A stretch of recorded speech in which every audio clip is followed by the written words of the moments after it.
জানে না সকলে। ঠিক না বেঠি? মা কেন এত দাবি জানে না সকলে, ও মা কেন এত দাবি জানে না সকলে।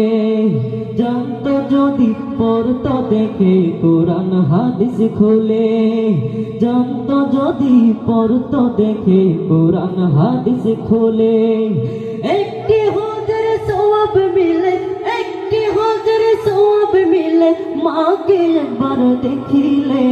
মা কেন এত, সবাই বলে, মা কেন এত দামি জানে না সকলে, ও মা কেন এত দামি জানে না সকলে।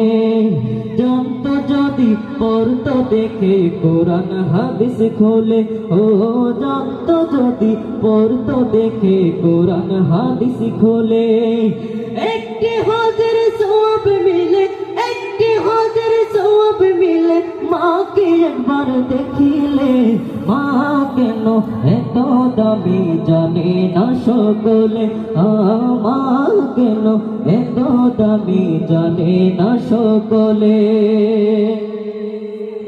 2 বছর পান করালে মায়ের বুকের দুধ, কোলে বুকে নিয়ে আমায় দিলেন কত সুখ। ঠিক না বেঠে?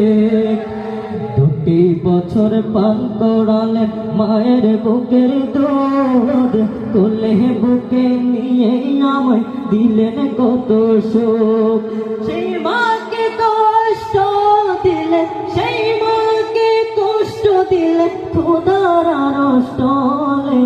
মা কেন এত দামি জানে না সকলে, মা কেন এত দামি জানে না সকলে।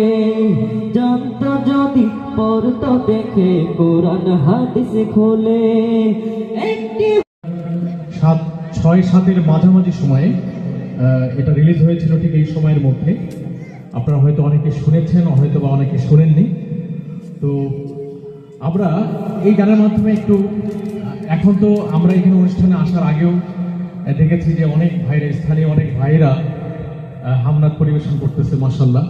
আমরা বলা যায় যে যেভাবে আমাদের আজাদ ভাই, আবুল কালাম ভাই, আইনুদ্দিন ভাই শুরু করেছিলেন, ঠিক সেটার সফলতা আমরা পাচ্ছি। এখন দেশের একদম যেখানে যোগাযোগ ব্যবস্থা খুব একটা ভালো না, সেই পর্যন্ত এখন অসংখ্য সাংস্কৃতিক সংগঠন হয়েছে, অসংখ্য শিল্পীর জন্ম হয়েছে।